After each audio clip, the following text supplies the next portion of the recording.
गर्मजोशी से आपका स्वागत है हमारे अबंडेंट लाइफ टेलीविजन प्रोग्राम में। इस समय मेरे संदेश का शीर्षक है भीतरी मनुष्यत्व में पवित्र आत्मा के द्वारा बल पाते जाना।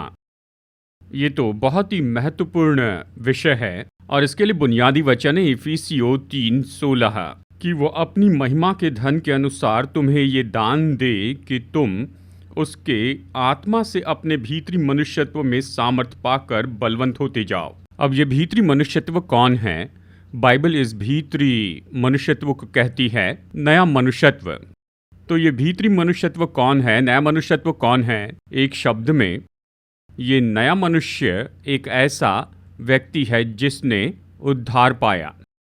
यीशु मसीह के द्वारा उद्धार पाए हुए व्यक्ति का व्यक्तित्व, ये नया मनुष्यत्व है, ये भीतरी मनुष्यत्व है। प्यारे दोस्तों, मसीह जीवन में नया मनुष्यत्व, भीतरी मनुष्यत्व प्रतिदिन पवित्र आत्मा के द्वारा बलवंत होते जाए। केवल तभी इस भीतरी मनुष्यत्व द्वारा उद्धार की सारी आशीषें खोल दी जाएगी। और लिख लीजिए, इस भीतरी मनुष्यत्व के द्वारा एक दिन हम अनंत जीवन प्राप्त करेंगे। कितने लोग ये जानते हैं कि उद्धार पाए लोगों में नया मनुष्यत्व है? कौन इसका प्रचार करता है? क्या आपने कभी कोई ऐसा संदेश सुना है कि विश्वासी तो नया मनुष्यत्व है, विश्वासी में भीतरी मनुष्यत्व है? आज मैं आपको बहुत ही महत्वपूर्ण बात बताता हूँ, मुझे आप गौर से सुनिए।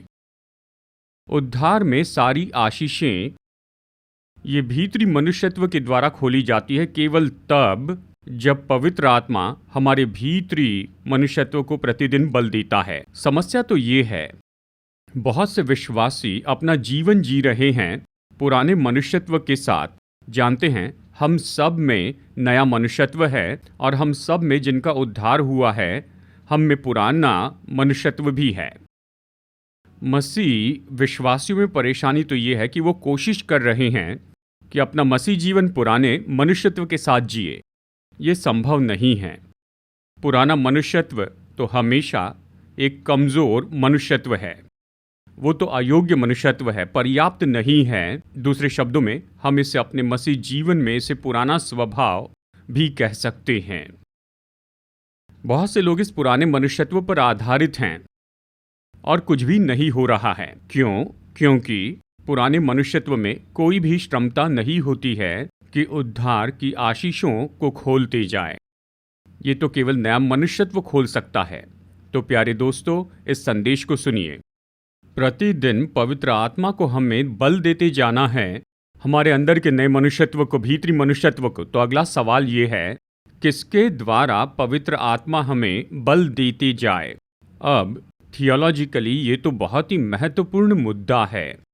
सामान्य रूप में हम सोचते हैं कि पवित्र आत्मा हमें अपनी सामर्थ्य से बल देता जाएगा। नहीं, पवित्र आत्मा को हमें बल देना है क्रूस की और पुनरुत्थान की सामर्थ्य के द्वारा। इस अद्भुत वचन को सुनिए, इफिसियों अध्याय 1 वचन 19 और 20। और उसकी सामर्थ हम में जो विश्वास करते हैं कितनी महान है, उसकी शक्ति के प्रभाव के उस कार्य के अनुसार जो उसने मसीह में किया कि उसको मरे हुए में से जिलाकर स्वर्गीय स्थानों में अपनी दाहिनी ओर बैठाया, कहता है। बहुत ही अद्भुत वचन है। प्रेरित पौलुस कह रहा है, जब परमेश्वर ने यीशु को पुनरुत्थान में जीवित किया, उसने बहुत ही महान सामर्थ प्रकट की और वो सामर्थ खोली गई उस प्रायश्चित के द्वारा जो यीशु ने क्रूस पर किया था, और अवश्य ही पुनरुत्थान की सामर्थ के द्वारा भी। तो देखिए, क्रूस पर यीशु के प्रायश्चित और पुनरुत्थान के द्वारा बहुत ही महान सामर्थ खोली गई है। पौलुस कहता है, हम जिन्होंने उद्धार पाया, हमारा भीतरी मनुष्यत्व बलवंत होते जाए क्रूस की सामर्थ के द्वारा, पुनरुत्थान की सामर्थ के साथ, पवित्र आत्मा के द्वारा। आप इसे चूकिए मत। देखिए, बहुत से तरीके जिससे पवित्र आत्मा हमारे भीतरी मनुष्यत्व को बल देता है, क्रूस की सामर्थ के द्वारा और पुनरुत्थान की सामर्थ के द्वारा। बहुत सी आशीषें हैं, मैं उनमें से आपको 3 बताऊंगा। आप नोट्स लिखिए, इन पॉइंट्स को आप लिख लीजिए, इन पॉइंट्स पर आप बार बार मनन कीजिए। ये याद रखने में आपकी मदद करेंगे और आपकी मदद करेंगे कि आपको जो करना चाहिए वो करें ताकि आप इन आशीषों को पा सके। नंबर 1, पवित्र आत्मा को हमारे भीतरी मनुष्यत्व को बल देना है आशा से। रोमियो 15:13। परमेश्वर जो आशा का दाता है तुम्हें विश्वास करने में सब प्रकार के आनंद और शांति से परिपूर्ण करे कि पवित्र आत्मा की सामर्थ्य से तुम्हारी आशा बढ़ती जाए। सुंदर वचन है कि हम पवित्र आत्मा के द्वारा सामर्थ्य प्राप्त करें कि हम अद्भुत आशा पाए। दोस्तों, मसीह जीवन में मैं आपको बताऊं, हमें जो सबसे ज़रूरी चीज़ चाहिए वो तो है आशा, भविष्य के लिए आशा। बहुत से विश्वासियों में समस्या तो ये है, वो अभी भी कोशिश कर रहे हैं कि भविष्य की ओर आगे देखें पुराने मनुष्यत्व के साथ, जो हमेशा हम में होता है। पुराना मनुष्य किसी भी आशा के लायक नहीं है, जबकि इसके विपरीत पुराना मनुष्यत्व तो सब कुछ आशा के विरुद्ध में ही करता है। यदि हम विश्वासी पुराने मनुष्यत्व के द्वारा चले तो ये पुराना मनुष्यत्व क्या करेगा? वो हमारे जीवन को आशाहीन कर देगा। वो हमें बताएगा कि तुम्हारे लिए भविष्य में कुछ नहीं है, कि तुम्हारे लिए और तुम्हारे बच्चों के लिए भविष्य में कुछ भी नहीं है। तुम्हारी सेहत कभी बेहतर नहीं हो सकती, तुम्हारा धन कभी बेहतर नहीं हो सकता है। जानते हैं, सभी क्षेत्र में पुराना मनुष्यत्व निराशावादी है। वो हमेशा हमें नीचे खींचता है। तो आशा पाने के लिए पुराने मनुष्यत्व पर आधारित न रहें, नए मनुष्यत्व में आए, क्योंकि ये तो नया मनुष्य है जो यीशु मसीह में परमेश्वर की आशा से भर सकता है। पवित्र आत्मा की सामर्थ के द्वारा और क्रूस की सामर्थ और पुनरुत्थान की सामर्थ के द्वारा। प्यारे दोस्तों, मसीह जीवन में आशा बहुत ही महत्वपूर्ण है। मैं आपको ये बताऊं, जब आशा मर जाती है तो वो व्यक्ति मर जाता है। और इसलिए जो लोग आत्महत्या करते हैं, गौर कीजिए, वो इसलिए आत्महत्या करते हैं क्योंकि उनके भविष्य में उनके पास कोई आशा नहीं है। सब कुछ अंधकारमय है, सब कुछ पीड़ादायी है, सब कुछ दुख से भरा है, कोई आशा नहीं। तो पुराना मनुष्यत्व कहता है खुद को मार दो, और वो पुराने मनुष्यत्व को सुनते हैं। ऐसे बहुत से, यहाँ तक कि मसीह लोग भी आत्महत्या कर रहे हैं। क्यों? क्योंकि पुराना मनुष्यत्व कोई आशा नहीं दे सकता है, जबकि इसके विपरीत वो तो विश्वासी के जीवन को आशाहीन करता है।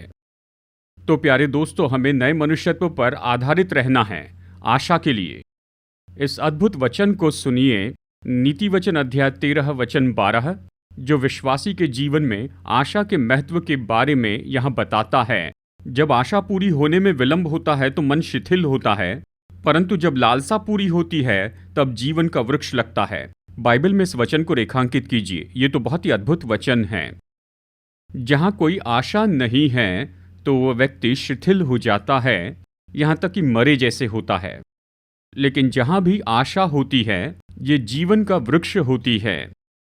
आशा जीवन देती है, आशा जीवन खोलती है, और आशा में इतनी सामर्थ होती है कि हमारे जीवन में आशा खोल दे। इसे लिख लीजिए। यीशु मसीह में आशा, इसमें बड़ी सामर्थ होती है कि ईश्वरीय आशीषों को खोल दे और भविष्य में हमारे जीवन को सुंदर बनाए, और हमारे बच्चों का जीवन सुंदर बनाए, और हमारी सेवकाई सुंदर बनाए। तो प्यारे दोस्तों, हमें क्या चाहिए? हमें आशा चाहिए। हमें ये आशा तब मिलती है जब पवित्र आत्मा हमें बल देता है, क्रूस और पुनरुत्थान की सामर्थ के द्वारा। खैर, ऐसे बहुत से क्षेत्र हैं जिसमें हमें आशा चाहिए। सारी बातों में शायद आप में से कुछ लोग बहुत निराश हैं। आशीष पाने के लिए आपको आशा चाहिए। शायद आप अपने बच्चों के कारण शोकित हैं कि वो प्रभु में नहीं हैं, वो परमेश्वर के वचन के अनुसार नहीं चल रहे हैं, वो बुरी आदतों में फंसे हैं, बुरी लतों में पड़े हैं, और आप चाहते हैं कि वो सच में अच्छे बच्चे हो जाएं। आपको आशा चाहिए। अगर वैवाहिक जीवन काम नहीं कर रहा है और आप चाहते हैं कि वो जीवन काम करें और ऐसा विवाह बने जिसमें प्रेम है, एकता है, एक दूसरे की परवाह करना। केवल आशा ये करती है, और आशा का उपयोग कई तरीके से हो सकता है। नैतिकता का जीवन। शायद आप किसी पाप के बंधन में हैं और आप आज़ाद होना चाहते हैं। कैसे आज़ाद होंगे? आशा से। आप आत्मिक जीवन में बढ़ना चाहते हैं तो आप कैसे बढ़ेंगे? आशा। आपको नौकरी चाहिए? आशा। अपनी नौकरी में पदोन्नति चाहते हैं? आशा। और आप चाहते हैं कि परमेश्वर आपके व्यापार को आशीष दे? आशा। और हम लोग जो पास्टर्स हैं, हम चाहते हैं कि हमारी सेवकाई आशीष पाए। हम चाहते हैं कि ये बढ़ते जाए और बहुतों के लिए आशीष हो जाए। कैसे? आशा। और फिर मैं आपको बता दूं, भीतरी मनुष्यत्व निश्चय बलवंत हो जाए पवित्र आत्मा के द्वारा, क्रूस और पुनरुत्थान की सामर्थ के द्वारा। उसकी सामर्थ की बड़ी महानता उनके लिए जो विश्वास करते हैं। विश्वास करते हैं। देखिए, विश्वास के साथ में यह अद्भुत बात है। विश्वास के बहुत से स्वभाव गुण हैं और उनमें से एक है आशा। जहां कहीं विश्वास होगा वहां आशा होगी। अब इस बहुत ही महत्वपूर्ण बात को सुनिए। अगर हम चाहते हैं कि हमारा भीतरी मनुष्यत्व बल पाते जाए, बड़ी आशा से बल पाए क्रूस की सामर्थ के द्वारा और पुनरुत्थान की सामर्थ के द्वारा, तो हमें एक काम करना होगा। हमें प्रतिदिन पवित्र आत्मा से भरते चले जाना है। हम कैसे प्रतिदिन पवित्र आत्मा से भरते जा सकते हैं? मैं इसका पहला सिद्धांत आपको देता हूं, इसे आप लिख लीजिए। पवित्र आत्मा में जीवन जिए। पवित्र आत्मा के वातावरण में अपना जीवन जिए। पवित्र आत्मा के वातावरण में अपना जीवन जिए। गलातियों अध्याय 5 वचन 25। यदि हम आत्मा के द्वारा जीवित हैं तो आत्मा के अनुसार चले भी। कितना अद्भुत वचन है। कितने लोगों ने सच में इसे समझ लिया है और इसे मजबूती से पकड़ रखा है। आत्मा में जीवन जिए। केवल जब हम आत्मा में जिएंगे तो ही हम आत्मा में चल पाएंगे, मतलब पवित्र आत्मा में। दोस्तों, हम सब विश्वासियों का जीवन पवित्र आत्मा में जीना चाहिए। जानते हैं ये कैसे होगा? हम पवित्र आत्मा में कैसे जिएंगे? रविवार की आराधना की सभा में परमेश्वर का आत्मा वहां होता है। वो उस आराधना के द्वारा हमें भरते हैं। व्यक्तिगत प्रार्थना का जीवन रखें। ये हमें पवित्र आत्मा से भरता है। अपनी बाइबल पढ़िए, बाइबल पर मनन कीजिए, यह आपको पवित्र आत्मा से भरता है। यदि चर्च में प्रेयर मीटिंग है तो उस प्रेयर मीटिंग में जाइए, यह आपको पवित्र आत्मा से भरेगा। अगर रिवाइवल की मीटिंग है, अच्छी है, गलत वाली नहीं, जहां पर वो सच में यीशु मसीह का प्रचार करते हैं, सच्चा सुसमाचार, वहां पवित्र आत्मा से भर जाएंगे। तो मेरे प्यारे दोस्तों, आज इस बात को निश्चित कर ले, अगर आपने इसे अब तक नहीं किया है, कि आप पवित्र आत्मा में जिए, पवित्र आत्मा के वातावरण में जिए। और जब आप पवित्र आत्मा से भर जाएंगे तो पवित्र आत्मा आपको बल देगा उस अद्भुत आशा के साथ जो कि परमेश्वर में है, क्रूस की और पुनरुत्थान की सामर्थ के द्वारा। हम बात कर रहे हैं कि कैसे पवित्र आत्मा हमारे भीतरी मनुष्यत्व को बल दे। इसमें दूसरा पॉइंट है जो कि महत्वपूर्ण है, इसे आप लिख लीजिए कि पवित्र आत्मा हमें बल देते जाए कि दृढ़ गढ़ों को ढा सके। दूसरा कुरिन्थियों 10:4। क्योंकि हमारी लड़ाई के हथियार शारीरिक नहीं पर गढ़ों को ढा देने के लिए परमेश्वर के द्वारा सामर्थी हैं। जानते हैं, मसीह जीवन में ऐसी बहुत सी शक्तियां हैं जो सच में हमें नीचे लाना चाहती हैं कि हमें गिरा दे। ऐसी शक्तियां हैं जो हमें बंधनों में बांध देती हैं। और दुर्भाग्यवश बहुत से विश्वासी ऐसे कुचले जाते हैं, ऐसे दृढ़ गढ़ों द्वारा। अब ये ऐसे कुछ दृढ़ गढ़ कौन से हैं जो हमें बांधना चाहते हैं? खैर, हमेशा शैतान होता है, सैटन। वही तो है जो हमेशा हमें बांधना चाहता है।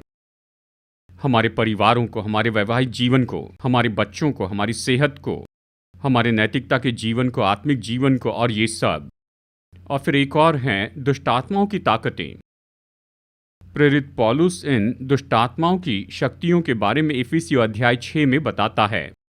आप इसे अच्छे से पढ़िए। ऐसी बहुत सी दुष्टात्माओं की शक्तियां हैं जो विश्वासियों के विरुद्ध में काम करती हैं, मसीह प्रचारकों के विरुद्ध में, पास्टर और सेवकाई के विरुद्ध, कि उन्हें नीचे लेकर आए। और फिर ऐसे भी लोग होते हैं जो हमेशा हमें नीचे गिराने की कोशिश करते हैं। ऐसे कुछ बुरे लोग होते हैं जो नहीं चाहते कि हम फलवंत हो, जो नहीं चाहते कि हम संपन्न हो। वो अपनी योग्यता में हर काम करते हैं कि हमें नीचे गिराते चले जाएं। और फिर पाप की भी ये बात है जो हमेशा हमें नीचे गिराती है। यह हमें बहुत से बंधन में डाल देता है। और फिर ये मूर्खता का पूरा क्षेत्र है। गलत निर्णय भी दृढ़गढ़ होते हैं। वो हमें बंधनों में गिरा देते हैं, वो हमें दर्द और दुखों में ढकेल देते हैं। अब हमें बहुत ही सावधान होना है दोस्तों। परेशानी तो ये है कि बहुत से विश्वासी वो तो इन दृढ़ गढ़ों को हराने की कोशिश करते हैं पुराने मनुष्यत्व के द्वारा। पुराने मनुष्यत्व में कोई भी सामर्थ्य नहीं है, जबकि इसके विपरीत पुराना मनुष्यत्व प्रोत्साहित करता है उन सारे दृढ़ गढ़ों को कि वो हमें जकड़ ले। पुराने मनुष्यत्व पर आधारित न रहे, जान ले कि नया मनुष्यत्व है। और जब ये नया मनुष्यत्व बल पाता है पवित्र आत्मा के द्वारा, क्रूस और पुनरुत्थान की सामर्थ के द्वारा, परमेश्वर का वचन ये कहता है कि वो दृढ़ गढ़ों को ढा देंगे। अब मैं आपको दूसरा सिद्धांत बता रहा हूं कि कैसे हम पवित्र आत्मा से भर सकते हैं। केवल तभी पवित्र आत्मा हमारे भीतरी मनुष्यत्व को बल दे सकता है। मैंने आपको ये पहला सिद्धांत दिया है और वो है कि पवित्र आत्मा में जिए। अब हम में जो दृढ़ गढ़ हैं उसे ढाने के लिए दूसरा सिद्धांत तो ये है, सच्चा प्रार्थना का जीवन रखें। मैं आपके लिए पढ़ रहा हूं प्रेरितों के काम अध्याय 4 वचन 31। जब वे प्रार्थना कर चुके तो वो स्थान जहां वे इकट्ठे थे हिल गया और वे सब पवित्र आत्मा से परिपूर्ण हो गए और परमेश्वर का वचन हियाव से सुनाते रहे। शुरू के जो प्रेरित थे वो प्रार्थना के जीवन के मजबूत स्त्री और पुरुष थे। उन्होंने प्रार्थना में बहुत ज़्यादा समय बिताया। और यहाँ पर इस वचन में उन्होंने प्रार्थना में बहुत ज़्यादा समय बिताया, और जब वो प्रार्थना कर रहे थे तो वो पवित्र आत्मा से भर गए। प्रेरितों के काम में हम पढ़ते हैं कि पवित्र आत्मा से भरा जाना ये तो विश्वासी के जीवन में केवल एक बार नहीं होता, और ये तो शुरू के प्रेरितों के साथ भी हुआ। हम बार बार इसे पढ़ते हैं कि वे पवित्र आत्मा से भर गए, वे पवित्र आत्मा से भर गए, वो पवित्र आत्मा से भर गए अपने जीवन के प्रतिदिन। हमारे जीवन के प्रतिदिन हमें पवित्र आत्मा की सामर्थ से भर जाना है। ये कैसे संभव है? सच्चा प्रार्थना का समय रखें, प्रार्थना में ज़्यादा समय बिताएं, ये तो बहुत ज़रूरी है। जल्दबाजी में प्रार्थना न करें, व्यक्तिगत प्रार्थना का समय रखें, त्रिएकता से संबंध रखें, पिता पुत्र और पवित्र आत्मा से, यहोवा परमेश्वर से। उससे बातें कीजिए और वो आपसे बातें करें। ये सुंदर कोइनोनिया रखें त्रिएकता के साथ। और फिर निश्चय ही जो प्रार्थना है वो तो बहुत ही उत्तम हो। आप उत्तम समय बिताए, प्रार्थना में जल्दबाजी न करें। प्रार्थना परमेश्वर के साथ संगति है, उससे बातें करें, उससे कहिए आप उससे प्रेम करते हैं, उसकी सारी आशीषों के लिए उसे धन्यवाद दें, अपनी प्रार्थना में उसकी स्तुति करें। अब देखिए, उत्तमता तो वहाँ पर अधिक मात्रा में जोड़ी जाए तो क्या होगा? जितना ज़्यादा प्रार्थना में समय बिताएंगे उतना ज़्यादा पवित्र आत्मा से भर जाएंगे। ये तो इतना सरल है। परमेश्वर के महान जन, यहाँ तक कि हमारे प्रभु यीशु मसीह ने सारी रात प्रार्थना की और इसलिए वो पवित्र आत्मा से भर गए और उसने बहुत ही सामर्थी काम भी किए। तो प्यारे दोस्तों, आप निर्णय लीजिए कि एक सच्चा प्रार्थना का जीवन रखें, कि आपका जीवन पवित्र आत्मा से भर जाए, ताकि पवित्र आत्मा हमारे भीतरी मनुष्यत्व को बल दे ताकि हम सारे बंधनों को तोड़ सकें। तीसरी बात, पवित्र आत्मा हमारे भीतरी मनुष्यत्व को बल दे कि हम लक्ष्य को हासिल कर सके। फिलिपियो 4:13, जो मुझे सामर्थ्य देता है उसमें मैं सब कुछ कर सकता हूँ। यहाँ पर प्रेरित पौलुस बात कर रहा है। यहाँ पर संदर्भ है, पौलुस कहता है मैं तो जी सकता हूँ, कमी घटी में और बहुतायत में जी सकता हूँ। मुझ में ये योग्यता है, मैं इन 2 लक्ष्यों को हासिल कर सकता हूँ। केवल इतना ही नहीं, पौलुस ने अपने सारे लक्ष्यों को हासिल किया और भीतरी मनुष्यत्व में पवित्र आत्मा के द्वारा बल पाया। जिस तरह उसने सुसमाचार प्रचार किया, जिस तरह से उसने वचन सिखाया और जो सुसमाचार के विरुद्ध में थे उनका कैसे सामना किया, और जिस तरह से सुंदर रीति से उसने इतनी पत्रियां लिखी, वो ये कैसे कर पाया? पवित्र आत्मा ने पौलुस के भीतरी मनुष्यत्व को बल दिया क्रूस और पुनरुत्थान की सामर्थ के द्वारा। प्यारे दोस्तों, परेशानी तो ये है, हमारे अंदर में पुराने मनुष्यत्व में कोई क्षमता नहीं है कि हमारे लिए लक्ष्य हासिल करें, जबकि इसके विपरीत वो कहता है तुम कुछ हासिल नहीं कर सकते, तुम बेकार व्यक्ति हो, तुम में कोई दिमाग नहीं है, तुम में कुछ हासिल करने की कोई क्षमता नहीं है। देखिए, पुराना मनुष्यत्व हमेशा हमें नीचे लेकर आता है हमारे लक्ष्यों के संबंध में। दोस्तों, अगर आपके जीवन में लक्ष्य है तो प्रार्थना कीजिए कि पवित्र आत्मा आपके भीतरी मनुष्यत्व को बल दे। जितना ज़्यादा पवित्र आत्मा आपके भीतरी मनुष्यत्व को बल देगा तो आप जीवन में महान लक्ष्यों को हासिल कर पाएंगे। अब देखिए, 3 क्षेत्र हैं जिनमें हमें अपने लक्ष्य को प्राप्त करना है: शारीरिक, भावनात्मक और आत्मिक। शारीरिक लक्ष्य, अच्छी पढ़ाई, अच्छा घर, कार, अच्छी सेहत, जीवन की सारी अच्छी चीज़ें अच्छा लक्ष्य है। भावनात्मक जीवन, आनंद, शांति, परिपूर्णता और साथ ही बुद्धि भी, ये तो मन के लक्ष्य हैं। फिर आत्मिक लक्ष्य हैं कि यीशु के लिए ज़्यादा समर्पण करें, कि उससे ज़्यादा प्रेम रखें, कि उसकी आज्ञाओं को पूरी करें, कि उसकी सेवा करें, कि मसीह के चरित्र में बढ़ते चले जाएं। ये सब आत्मिक लक्ष्य हैं। ये कैसे संभव है प्यारे दोस्तों? केवल जब पवित्र आत्मा हमारे भीतरी मनुष्यत्व को बल देता है क्रूस और पुनरुत्थान की सामर्थ के द्वारा। और इसके लिए मैं आपको अभी तीसरा सिद्धांत देता हूं, और वो है दिन प्रतिदिन आप उस पवित्र आत्मा को समर्पित हो जाए जो आप में रहता है। इफिसियो अध्याय 5 वचन 18 कहता है, आत्मा से परिपूर्ण होते जाओ। क्या आप जानते हैं दोस्तों, प्रतिदिन हम पवित्र आत्मा से भरते चले जाते हैं जब हम अपने हृदय को पवित्र आत्मा को समर्पित करते हैं दिन प्रतिदिन। देखिए, बहुत से लोगों में ये गलत धारणा होती है कि हमें और ज़्यादा पवित्र आत्मा पाना चाहिए। गलत है। परमेश्वर का वचन कहता है कि पवित्र आत्मा हमें और ज़्यादा प्राप्त करते जाएं। अद्भुत है। A.W. टोजर, महान थियोलॉजियन, ने कहा है, सभी विश्वासियों में पवित्र आत्मा है, लेकिन पवित्र आत्मा के पास सभी विश्वासी नहीं हैं। यह अद्भुत बात है। ये ऐसा नहीं कि हम पवित्र आत्मा को और ज़्यादा पाएंगे। लोग हर जगह पर जाते हैं, आप इस तरह जाना बंद कीजिए। बहुत ही सरल है। पवित्र आत्मा के पास हम ज़्यादा होने चाहिए। वो हमें और ज़्यादा तब पाता है जब हम अपना हृदय पवित्र आत्मा को सौंपते हैं। जितना ज़्यादा हम अपना हृदय पवित्र आत्मा को सौंपेंगे, वो हमें उतना ज़्यादा लेते जाएगा, उतना ज़्यादा वो हमें भरते जाएगा। जितना ज़्यादा वो हमें भरेगा, उतना ज़्यादा हमारे भीतरी मनुष्यत्व को बल देगा क्रूस और पुनरुत्थान की सामर्थ के द्वारा कि हम अपने लक्ष्यों को हासिल करें। आइए प्रार्थना करते हैं। अनुग्रहकारी स्वर्गीय पिता परमेश्वर, इस समय आपके वचन के लिए धन्यवाद।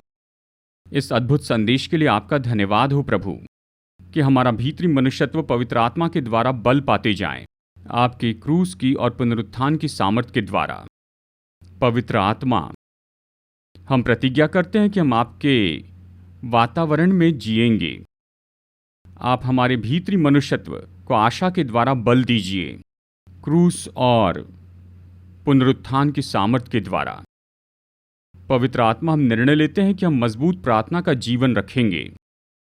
कि क्रूस की सामर्थ के द्वारा अपने भीतरी मनुष्यत्व को बल दे कि दृढ़ गढ़ों को ढा दे।